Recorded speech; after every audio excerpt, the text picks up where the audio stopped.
एक गांव में एक बहुत बड़ा सेठ रहता था।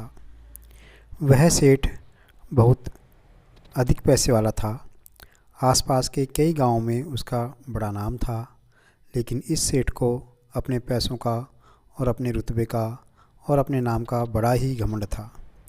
वह अपने नाम को बनाए रखने के लिए बहुत अधिक सोचता था और अब बिना किसी की भावनाओं की कद्र किए वो सारे काम करता था जो उसे लगता था कि यह काम उसे करना चाहिए। बिना किसी की भावनाओं की कद्र किए वो जो भी उसको मन को लगता था वो काम करता था। सेठ को कई सालों के बाद एक संतान की प्राप्ति हुई थी।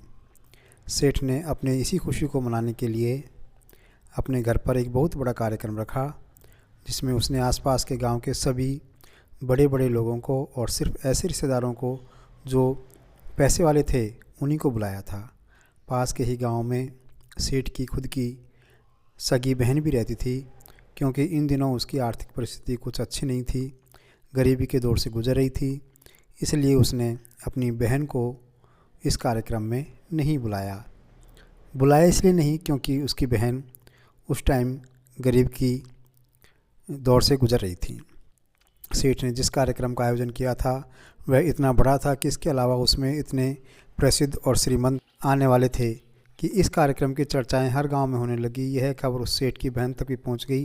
बहन को यह जानकर बहुत खुशी हुई कि उसके भाई के एक बच्चा हुआ है और एक बहुत बड़ा प्रोग्राम है। भोली बहन अपने भाई के यहाँ उस कार्यक्रम में जाने की तैयारियां शुरू कर दी। जिस दिन वह कार्यक्रम था उस दिन बहन सुबह सुबह ही अपने भाई के घर जाने के लिए निकल पड़ी। रास्ते में अपने पुराने मैले कपड़े देख उसे ख्याल आया कि अगर किसी और के घर जाना होता तो मैं ऐसे कपड़ों में जाने की सोचती भी नहीं, लेकिन मैं तो अपने घर अपने मायके जा रही हूँ, वहाँ मुझे ये सब सोचने की कोई ज़रूरत नहीं है। और उसके पास जो भी कपड़े थे फटे पुराने उन्हीं को पहनकर वह अपने भाई के घर जा रही थी। वहाँ पर वह जल्दी से जल्दी अपने भाई को मिलकर उसकी खुशी में शामिल होना चाहती थी, जबकि उसने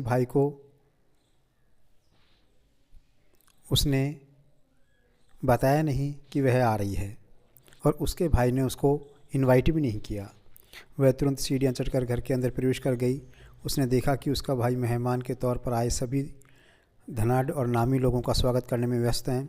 बहन जैसे ही अपने भाई की तरफ उससे मिलने के लिए बढ़ी, उसके भाई ने नज़रें उस पर से हटा ली और बहन को ऐसे मैले पुराने कपड़ों में देखकर भाई ने उससे मिलना तो दूर बल्कि तुरंत बहाना बनाकर वहाँ से निकल गया।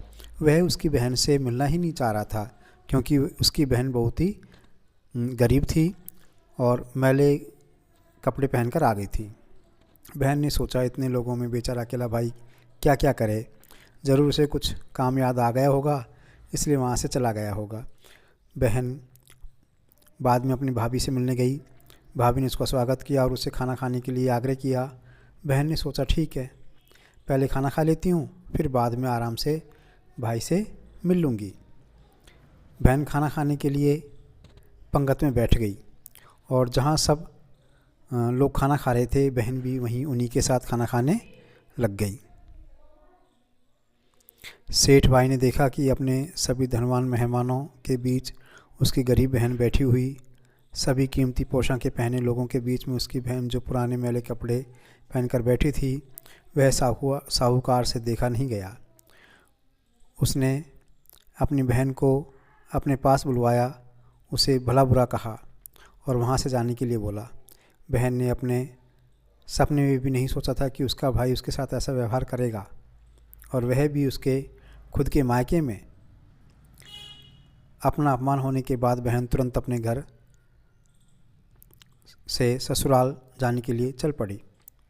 उसके भाई ने उसका अपमान कर दिया तो बहन को गुस्सा आ गया और वह अपने पीहर से अपने भाई के घर से अपने ससुराल की ओर चली गई। बहन इस बात को पचा ही नहीं पा रही थी कि उसके भाई ने उसके साथ इतना बुरा व्यवहार क्यों किया। उसकी आंखों से आंसू नहीं थम रहे थे। रास्ते में उसे अपनी पुरानी दोस्त मिली। उस दोस्त ने उसे रोने का कारण पूछा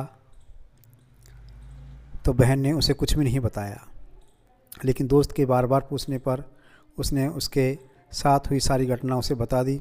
उसकी दोस्त एक समझदार महिला थी और काफ़ी प्रैक्टिकल सोचने वाली थी। उसने कहा, अगर तुम मेरी बात मानो तो एक दिन तुम्हारा भाई खुद तुम्हें अपने यहाँ बुलाएगा और तुमसे माफ़ी मांगेगा। उसने बहन को बोला कि तुम चिंता मत करो, तुम्हारा भाई एक दिन खुद तुम्हारे पास आएगा। बहन ने उससे कहा कि मैं तुम्हारी हर बात मानूंगी, बताओ मुझे क्या करना होगा। दोस्त ने कहा, तुम इस अपमान को, इस दुख को एक दिशा दे दो और कोई घर पर ही छोटा मोटा उद्योग शुरू कर दो, काम शुरू कर दो। उसमें इतनी मेहनत करो कि उस काम में तुमसे अच्छा कोई और हो ही ना। बहन को अपने दोस्त की ये बात सही लगी। उसने घर पहुंचकर अपने आंसू पहुंचकर उसी दिन से एक गृह उद्योग, घर पर एक छोटा सा उद्योग शुरू कर दिया। उसमें दिन रात मेहनत की, अपने साथ कई और गांव की महिलाओं को जोड़ा, सबका सहयोग लिया और देखते ही देखते उसका गृह उद्योग जो उसने काम घर पर चालू किया बहुत ही अच्छे से चलने लग गया। कुछ ही सालों में आसपास के 50 से अधिक गांव में उसका नाम और रुतबा बहुत अधिक बढ़ गया और अब वह पैसों के मामले में अपने भाई से भी ज़्यादा बड़ी बन गई थी। भाई को भी जब यह पता चला कि उसकी बहन इतनी बड़ी हो गई है तो उसने सोचा कि एक बार उससे मिलकर आया जाए। वह जब अपनी बहन को उसके घर मिलने पहुंचा तो बहन ने उसका किसी राजा महाराजा की तरह स्वागत किया। उसने भाई का बदला नहीं लिया, बाकी उसका बहुत भव्य स्वागत किया और उसके पसंद का खाना भी खिलाया अपने भाई को। बहन का ऐसा व्यवहार देखकर भाई को अपनी पिछली गलती का एहसास हो गया। इसलिए उसने अपने बहन को अपने घर होने वाली पूजा के लिए आमंत्रित किया। कुछ ही दिनों बाद बहन अपने भाई के यहाँ उस पूजा के लिए पहुँच गई। जैसे ही बहन अपने भाई के घर पहुँची, उसका भाई उसके स्वागत के लिए दरवाजे में ही खड़ा था। बहन अपने बहुत ही महंगी गाड़ी में आई थी।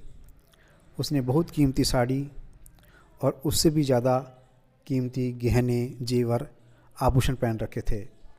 ये सब पहन करके बहन अपने भाई के घर पे आई थी। बहन का ऐसा ठाठ बाट देखकर सिर्फ भाई नहीं बल्कि उसका पूरा गांव, उसके रिश्तेदार, उसके मिलने वाले सब दंग रह गए। भाई दौड़कर आया और बहन की गाड़ी का दरवाज़ा खोलकर उसे बाहर आने के लिए कहा और बड़े प्यार से उसे पूजा का प्रसाद ग्रहण करने के लिए बुलाया। बहन को इस बार 12 पकवान परोसे गए थे।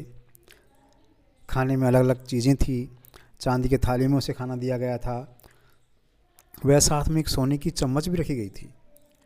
उसके बैठने के लिए बहुत अधिक कीमत का आसन बिछाया गया।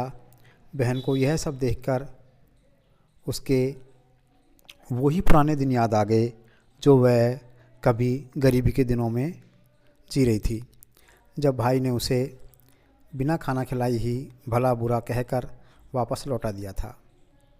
बहन खाना खाने के लिए तो नहीं बैठी, लेकिन उसने अपने सारे कीमती जेवर उतारकर उस थाली के सामने रख दिए और खाने में से कुछ निवाले उन जेवरों पर रख दिए। बहन का ऐसा व्यवहार देखकर सभी हैरान थे। किसी को नहीं समझ में आ रहा था कि बहन ऐसा क्यों कर रही है।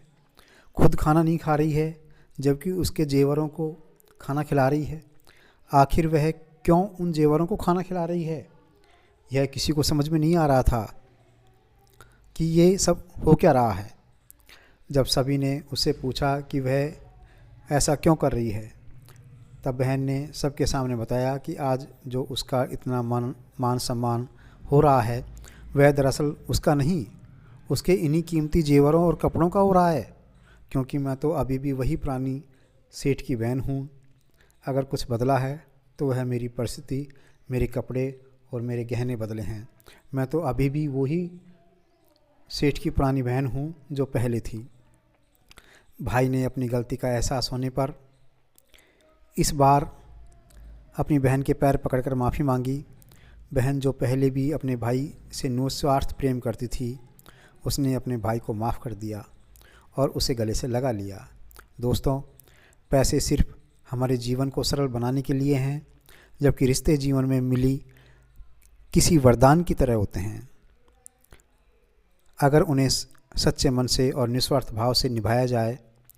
पैसे खर्च हो जाएं तो आप बाद में भी कमा सकते हो, मगर रिश्ते खर्च हो जाएं या टूट जाएं तो आप दुनिया का सारा धन भी आपको उन्हें वापस नहीं दिला सकता है। इसलिए दोस्तों, रिश्तों की हमेशा कद्र करो और रिश्तों में मजबूती और मिठास बनाए रखें। दोस्तों, उम्मीद करता हूँ रिश्ता मतलब का दिल को छूने वाली कहानी आपके भी दिल को छूने में कामयाब रही होगी और आप सभी अपने रिश्तों की परवाह करने लगोगे। धन्यवाद।